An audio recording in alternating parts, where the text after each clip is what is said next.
Hello everyone and Happy New Year's! This is the first video that I'm actually recording in the new year, so this might be put up a few days later, but I'm recording this on January 1st, 2024.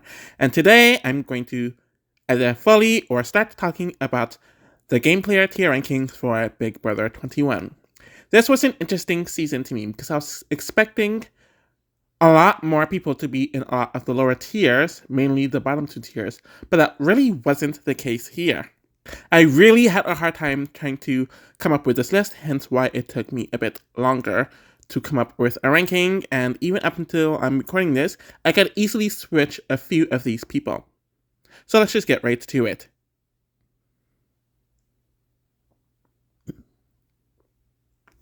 So the only person at this tier and at dead last is Isabella at 16th.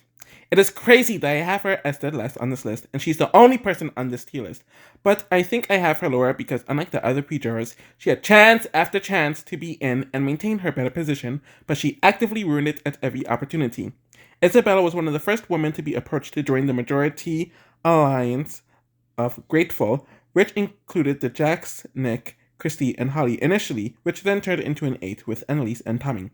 Isabella also got close to the women like Kemi, Nicole, and Jessica, and she should have been in a good position with all this in consideration. Even unlike people in a similar position, Isabella ruined it before the end of the first week, where she told the Majority Alliance the information about the Girls Alliance, though there was no need for her to do so, since they weren't even asking for it, and then she was telling Kemi about information regarding the 6th Alliance she was in, when there was no need for her to do so. Isabella kept on giving information that she should not have been given. Everyone saw through what she was doing immediately, and she kept digging herself a bigger hole for herself. Another big issue with her is that her social game was pretty poor. Even though she got into the 8th Alliance, most of them grew to quickly dislike her, and they outright despised her in a few weeks. It also didn't help that the other women grew tired and disliked her too, and they actively saw her as a bully, as she got very defensive when Nicole tried to genuinely help her out about Isabella's own alliance targeting her. She didn't believe it, reunited the 8 alliance who just blindsided her the same week, and then she was unceremoniously booted by Cliff, who was someone she was actively trying to keep in the game the last week. I don't remember her performing well in any competition during the season, so she doesn't even have that going for her. Her strategy was abysmal, and she only had 2 solid allies in Nick and Sam, who are also nothing to brag about. While she was very aware of her faults in her eviction interview, she mentions that she just can't help herself, so I could easily see her doing the same thing over and over again.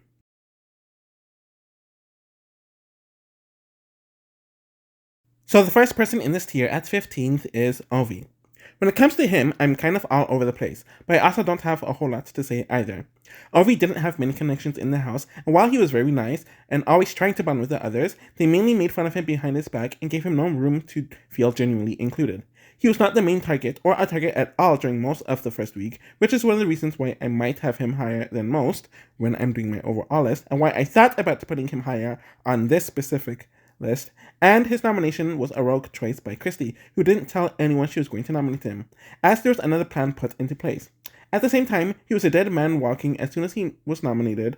There was no chance for him to stay in the house, and he was always planning to go sooner than later, so he was never going to have longevity in the season. I also don't recall him really being in any alliances during that week either. I think he only played in one competition throughout the season, in the standard form of an HOH and a veto, and wasn't notable in it, but he was able to win a power, so maybe he could have been decent in competitions had he lasted longer. Regarding his power, he did tell the Jags about it in hopes that they would want him to stay due to it, but it caused the opposite effect, as they wanted him out even more.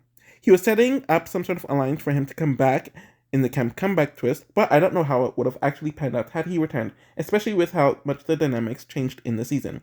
Overall, he was particularly unlikely, but I don't think he has a lot of the skills to do well in Big Brother in general. So the second and final person in this tier at 14th is Jessica. I feel really badly for putting her this low on the list, since I really felt for her journey throughout the season. The main thing about Jessica is that she was excluded from all of the alliances for essentially the entire season. The 8th alliance did not include her, and even when that alliance broke up, none of them really included her.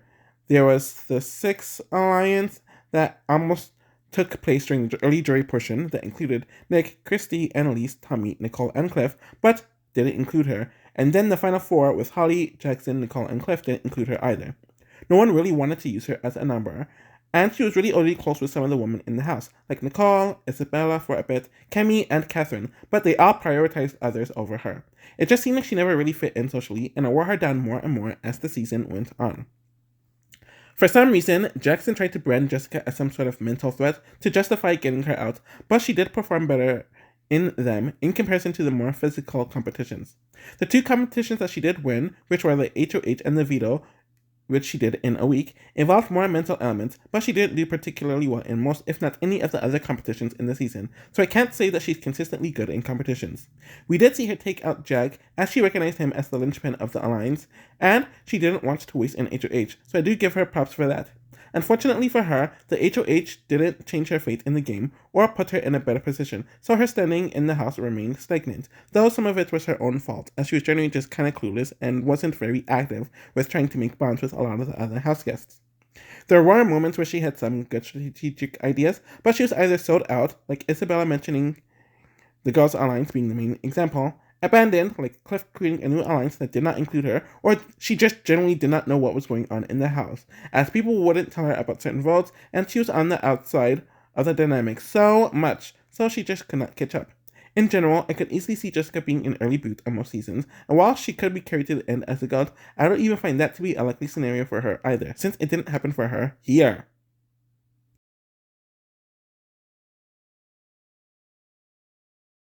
So the first person in this tier at 13th is Kemi. I have no idea what to really think of Kemi as a player. In general, I do not think that she is a good player from what we have seen in the season, but I also don't think that she had much of a chance to show what she could do.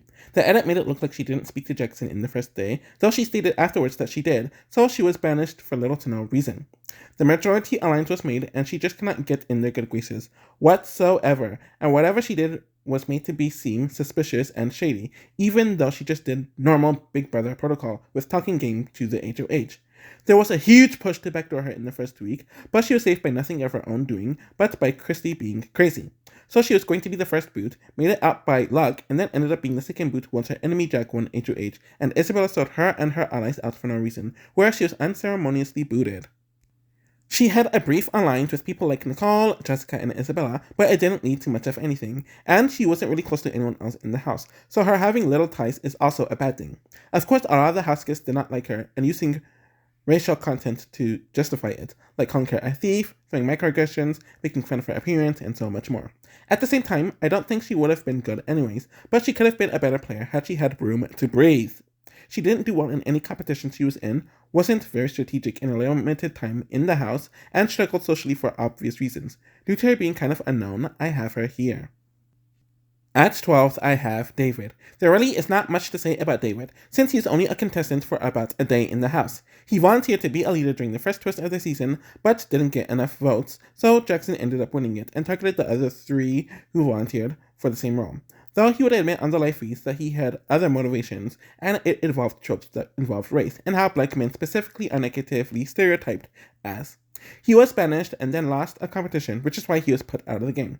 I can't really judge how he did on competitions overall, just based on this one event. When he did come back to the house due to the comeback twist, he was noting that there was a large alliance that didn't include some people, and it seemed like he was picking up on the game. But at the same time, he was doing this from outside of the club, just like how I and other fans are talking about Big Brother from outside of the club.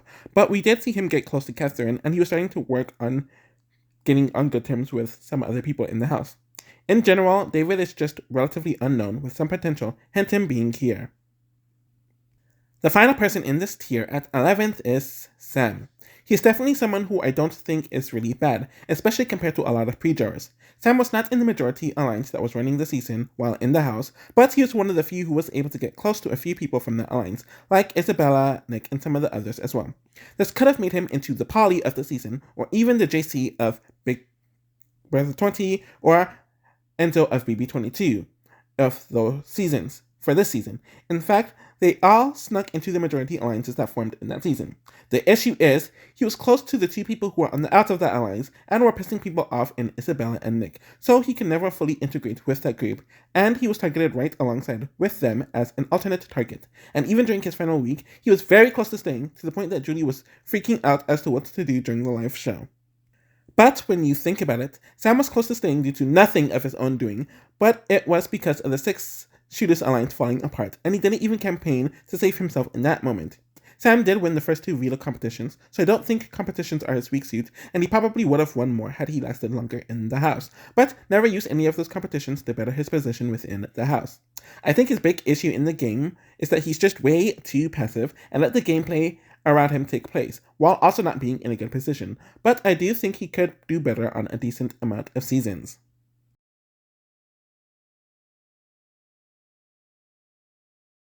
The first person in this tier at 10 is Catherine.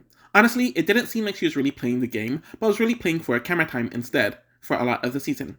Catherine ended up on the block during the very first week, and was initially the intended target by Christy, but things started to change that had nothing to do with her, so she became the pawn instead.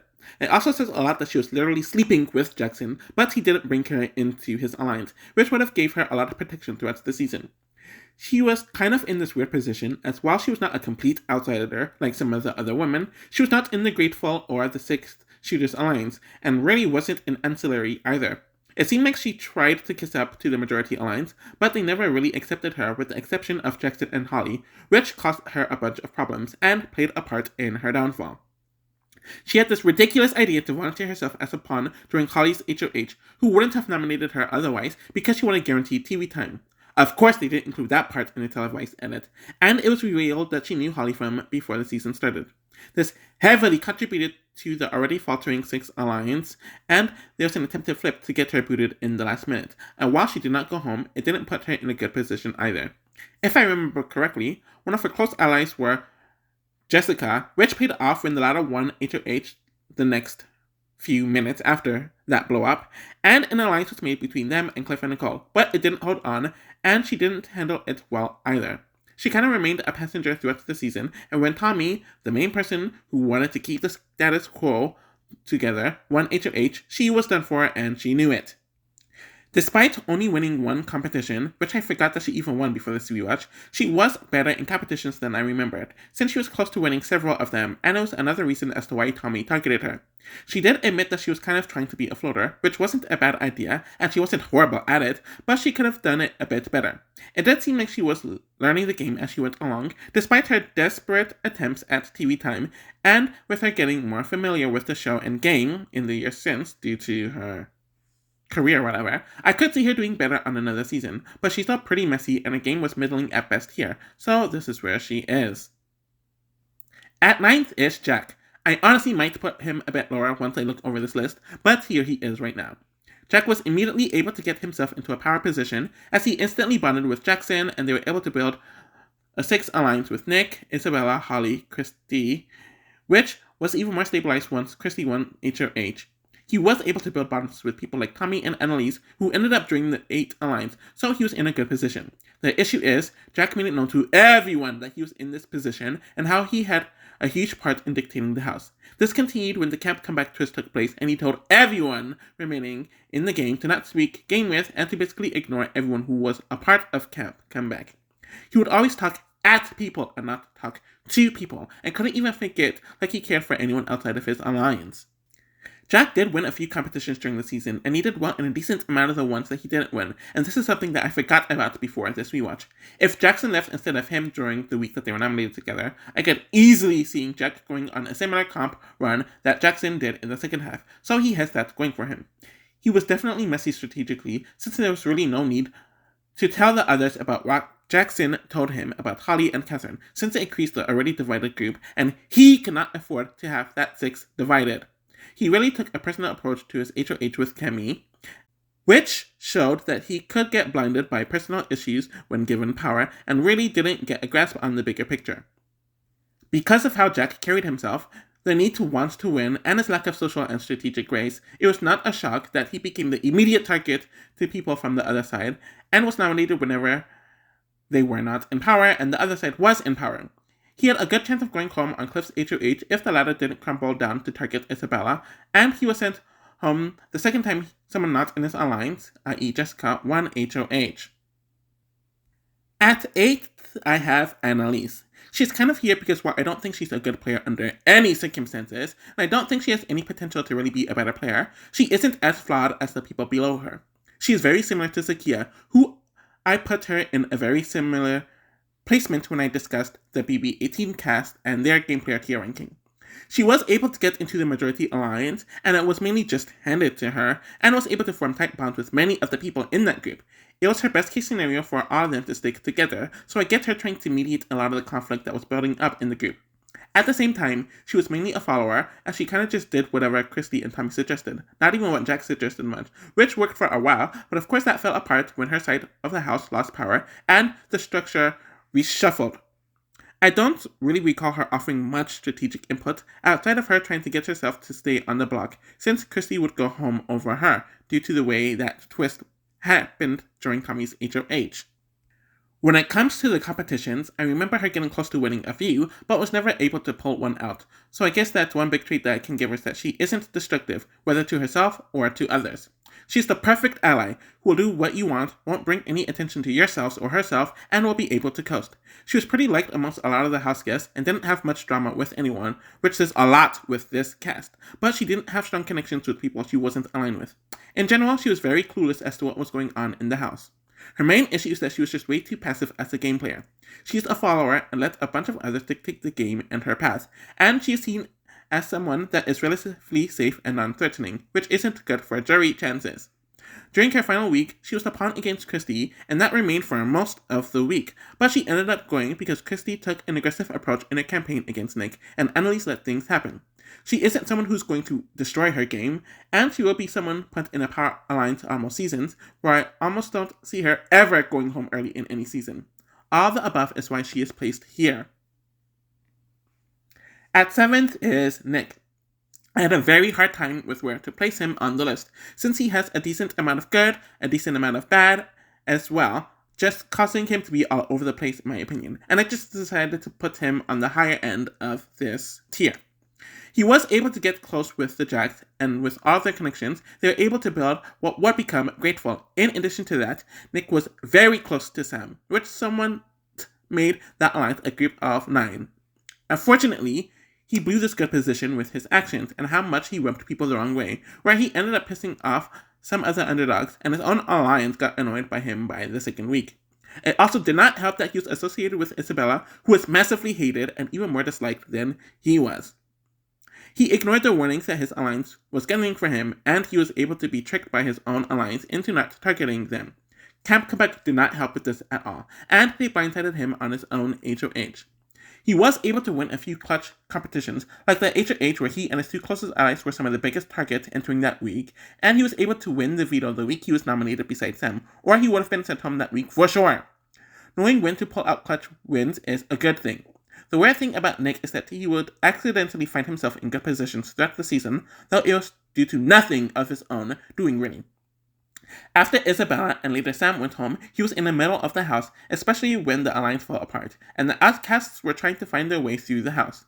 Nick was able to recognize this and tried to create his own alliance to go against Jackson and Holly, but he was able to get caught and then turn people off by claiming he was so honorable, but he was playing both sides and he took it so personally and freaked the F out.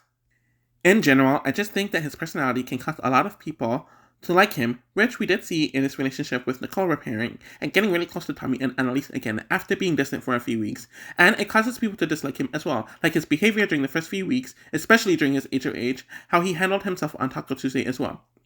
He seemed to be the type to struggle with any sort of accountability, so I don't think he would or could improve as a player if he were on another season.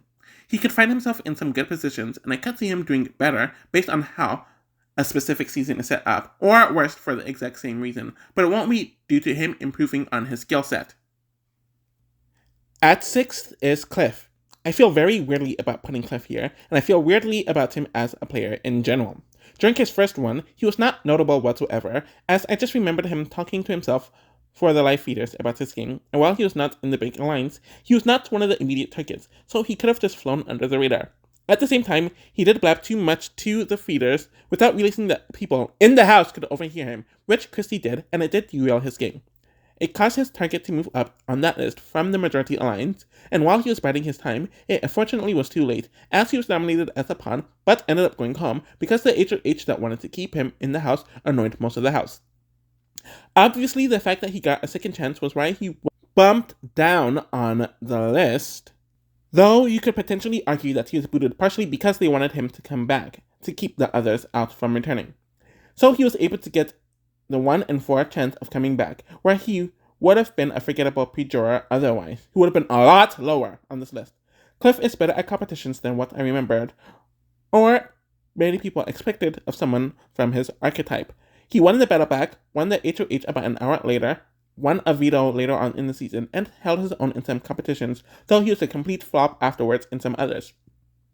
It is clear to me that Cliff's main strategy was self-preservation, especially with how he used his HOH, as he initially wanted to go after the guys, but then switched to sending Isabella home, since he thought that it would give him more time until the majority alliance turned on one another, which did work in this season, but it doesn't work in a lot of other seasons, so it's not the most reliable strategy.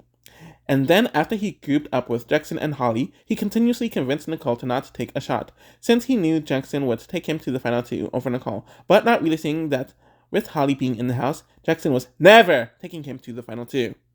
I already talked about docking him due to being evicted and returning, and then seeing how he handles power and the decisions he makes with it are very questionable to me. His decision making was not the best, and he tended to operate solely on playing a safe, passive game, but his position and respectability in the house wasn't the greatest, where he could warrant playing like that. He then tried acting like a martyr during his last week to guilt Jackson, and how he and Nicole handled the choice between Tommy and Holly was just really sloppy. I don't know how he would do on other seasons. I could see scenarios where he makes it pretty far due to how unthreatening he appears to be, but I could see him being booted early on, just like he was in his first one here. He does plan ahead and has a great skill for self-preservation, but he's a bit all over the place, hence me putting Cliff here. And the final person in this tier is Nicole at 5th. Throughout my review/retrospective of the season, I mentioned that Nicole on a game sense impressed me more compared to how I thought of her as a player 4 years ago. While that is still true to some sense, I clearly didn't put her in a higher tier, so some of that gloss I had during the initial rewatch dimmed a bit.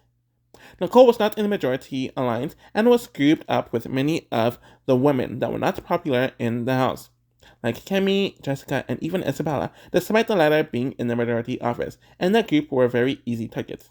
It also did not help that Isabella sold the female alliance out for no reason, and then Nicole tried to warn Isabella that her own alliance was targeting her, because some of the Grateful Alliance wanted to work with Nicole, but Isabella completely blew that out of proportion, tried to isolate Nicole, and then it backfired, since most of the alliance kept Nicole anyways.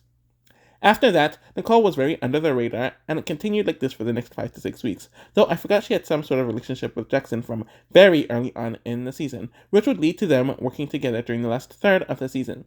She was also approached with a 6-person alliance that was created by Nick, so she was well positioned in the fact that more options were being given to her, but that alliance was revealed to everyone, and she decided to stick with Jackson and Holly, though she knew it was a losing move. Seeing how she and Cliff just screwed up the endgame was so frustrating to watch, though apparently she did have a chance to win against Holly, so if she did win the final HOH, she could have won. Nicole did not perform well in competitions during the season, and she only started winning due to the end game, where there were very little people remaining in the house. I do like that she always considered her options in the game, and when the majority blew itself up, she let herself be open, but when she actually had to make choices, she was very frazzled, very visibly flip-floppy, and didn't always make the right choices. I also think she benefited from everything crumbling around her, rather than Nicole putting herself in these positions to be well positioned and doing active work to be in that place. And she stayed in the 3rd week due to nothing of her own doing, and I think she represents the quote-unquote right victim. Based on here, it seemed like she was lucky, but could work on some things to be a high-tier player.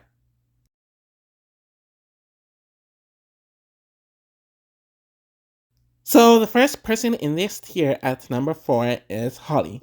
With this top 4, I did kind of struggle with where to place all of them, as I switched them all around quite a bit, and I don't even know whether to put some of them in this tier or in the good tier, so when I am writing this, and when this video is out, I might have switched them around.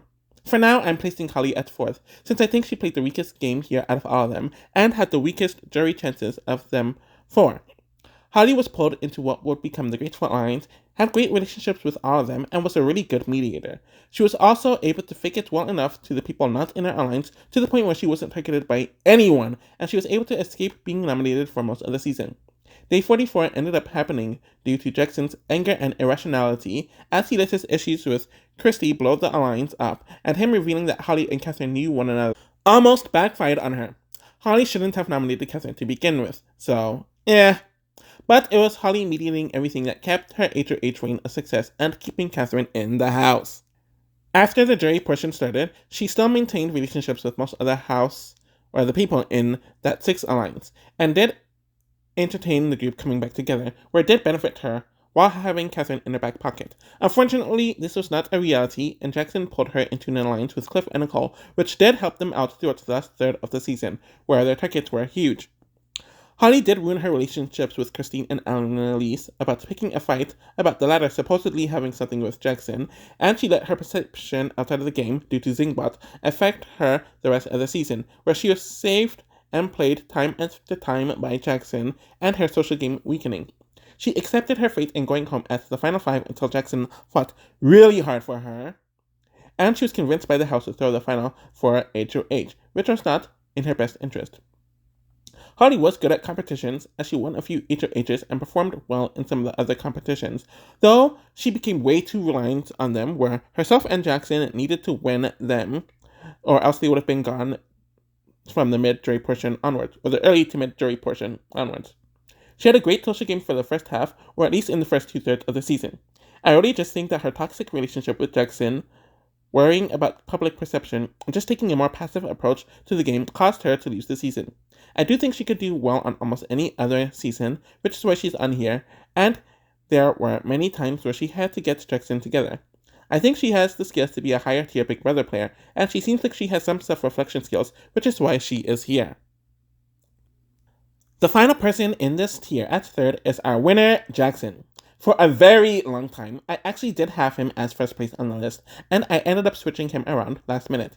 He was in a great position in the beginning, as he and Jack linked up and added in Nick, Isabella, Holly, Christy, and later Tommy and Annalise to their 8-person alliance, where they won the first 2 HOHs and dictated how the pre-jury happened, even after they turned on Nick and Isabella. He and Jack came off as aggressive in how they approached people in the games, especially when they were trying to make their pitches to people, though Jackson was able to have better relationships with many people not in his alliance compared to Jack, and came off as a bit better than Jack in comparison.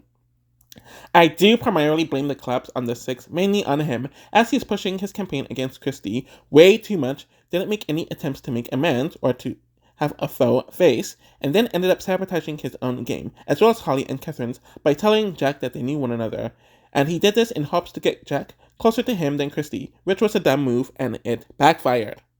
Jackson was essentially on the outs after the mess he created, and the reason why he ended up in the position was due to the mess he created.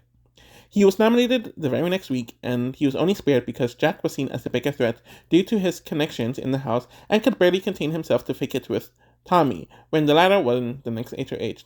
Unfortunately for him, people found that he was faking reuniting the 5 together, and there's an alliance specifically created to boot him, but things only worked out in his favor when himself and Holly consistently won the next few HOHs. Due to this power, he was able to leverage his relationships with Nicole and Cliff to create an alliance that dominated the endgame. We were able to see him completely railroad Tommy in the final 5, where Nicole and Cliff were convinced that Tommy was lying and Jackson was telling the truth, while getting Holly to make a move that benefited him over her in the final 4. Jackson's aggressive approach can turn out really well, or it can backfire, which is why I think on a different season, he performs a lot worse under different circumstances, or a different circumstance. He had to rely on competitions to get himself and Holly as far as they did, or else he and her would have been out, with Jackson primarily being out first in that scenario, so I have to dock him for that. While he had better relationships with some people than I remembered, his lack of social grace is always going to be an issue in any season, and I think it can end up under a worse scenario or a worse circumstance in a different cast. Jackson is able to lie and do what is needed to be done in order to win, so he does have killer instinct and some other skills, which is why he is here.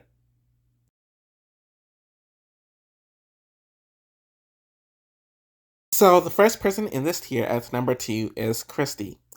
It really was a struggle with where to place her. A part of me wanted to put her at number 1, and a part of me wanted to put her at number 3 or number 4, but I am feeling good about her being here right now. She was approached to be in the Grateful Alliance from the beginning, since the guys in that alliance felt good about her, and it was also solidified when she won HOH. I like that she wanted to go after an easy target and did not make waves, and the structure of the house was able to be formed. What I didn't like is how she kept on switching her targets for some random reason, but then settled on Ovi without telling her alliance. But him going wasn't a big deal to anyone afterwards. She remained in a comfortable position within the next 4 weeks, as her alliance always had the power, even when it became the 6 shooters. The issue is, Christy started telling people, not even in her alliance, but people outside of her alliance, that she didn't want to go to the end with Sherman's. I already discussed why this isn't a huge deal with Big Brother 13 Danielle and Big Brother 18 Devon, but she was looking to build relationships with people from the other side of the house, which is a good thing.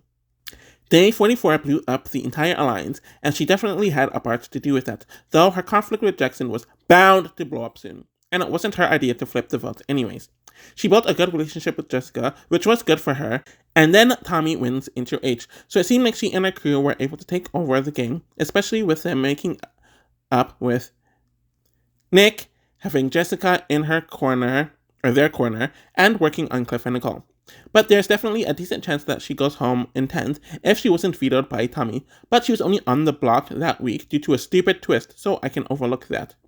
I do have to mention that she and Tommy had a huge benefit of them knowing one another, and them having implicit trust in one another due to being familiar with one another from before the house, that most of the other house guests here didn't have. She essentially spent the rest of her time of the season on the block and was the target during Jackson's HOH, but she was able to kiss up to him and Holly good enough where they felt good about keeping her, and realized that going after Nick was her way of staying. People rarely stay in the house during a week where they are the set target, and she saved herself. She showed her skill set, and she can handle being on the bottom. Unfortunately for Christy, she could not overcome Jackson and Holly alternating HOHs, and they got to Cliff and Nicole before she did as allies, so her goose was cooked in the final 6, though she was very close to winning that final veto. Christy was not good in competitions for the most part, so I definitely think that's a weakness for her. Strategically, I think she is pretty good for the most part, but her paranoia was really bad at times, and she created scenarios in her head, like Nick backdooring her, when there was no basis for it.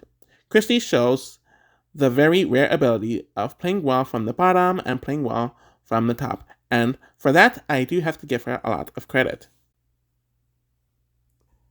And at first place is Tommy. I really don't know how I feel about putting him as first, especially since I could easily see myself changing my mind, but I've been saying that about everyone in the final 4 of this ranking. My thing with Tommy is that based on his Big Brother 21 game, I don't think it's the best, but this list is based on how repeatable their gameplay and skills are if they are thrown on random seasons, based on what we saw here, and I think Tommy would do just as well, if not better, on damn near any season, which is why he is here. Now, to talk about his game, he was pulled into the Majority Alliance, and they ran the first half of the season, even when they got rid of some of the bottom rings of people in their alliance. Tommy tried his best to keep everyone together, and it was definitely in his best interest for his group to stay together, but it was not able to happen, and Tommy was the one who pushed for the last minute flip during the Catherine versus Sam vote to boot Catherine, only to not commit to it. Luckily for him, it didn't bite him in the butt, as he was able to win HOH a week or so after to finish the job to take her out of the house. Absolutely no one was targeting Tommy throughout pretty much the entire season, until there was no one else left. Everyone in his alliance really liked and trusted him, even when some of them flicked off due to the constant infighting, as we saw this with him repairing things with Nick, Jackson, Holly, and even Isabella, though it didn't really matter. And he didn't have much to repair. It was just because they left their alliances, or they were kicked out of the alliance. And the people outside of his alliance really liked him, which is why they were never targeting him, which we saw whenever they were in power, and he wasn't ever in consideration to being nominated or targeted. The issue with Tommy is that he is not very adaptable, and he was way too obsessed with keeping his group together. While it makes sense for his game for all of them to stick together, when it is clear that the group is done and the plan is clearly failing or already failed, it is time to move on accordingly and to adapt. Even his allies were telling him to let it go, but he really couldn't. Luckily, he still had good relationships with Jackson and Holly, so they saved him to be the last person to target, and they didn't want to target him earlier. I don't know if I should give him any credit for almost staying in his final round, where it was 100 lock against him for most of the week, or to also criticize him for not being able to convince Cliff and Nicole to make the obvious shot against Holly during that round. Tommy was better in competitions than I remembered in the season, so I do give him credit for that, as he won an HOH, 2 vetoes, and performed well in some other competitions, and he had a great strategy for him while knowing how to mostly execute it. Socially, he was the best in the entire house, as he was arguably the only one who had absolutely no enemies, and he was very well liked. I just wish he used his social capital to the best that he could, and I really think he could have been a top tier player. So that is my conclusion to the Big Brother 21 Game Players tier ranking, and I'm so glad that I am finished with this season and this cast, which is why it took me a bit longer to get through these two videos. So, just looking at this, there's a lot of middling players, so kind of mediocre players, or people who are a bit unknown to me, and there aren't a whole lot of bad or awful players, so that's something I wasn't expecting entering this rewatch. And next, we are concluding this third era, or the modern era, with Big Brother 22, and I'm so not looking forward to watching this season. Hopefully, it's not as awful as I remember, and even if it is boring, hopefully it's just easy to just get through. But after I get through that season, and obviously ranking the cast of that season based on the gameplay, I will rank everyone from Big Brother 16 to Big Brother 22 based on their gameplay, and that video will be out soon. Thank you all for supporting me and everything, and I'll be back soon, and Happy New Year! Once I finish the next 4 seasons, I definitely do have plans for other BB videos. I know I'm going to make a few compilation videos of some of the other house guests from Big Brother 18 onwards. And I am planning on making a similar video that I made about race in Big Brother and going through each of the house guests, but I'm going to do that with sexuality and how a person's sexuality has affected them in Big Brother from a non-straight point of view. So thank you all for watching, and I'll be back soon. Happy New Year!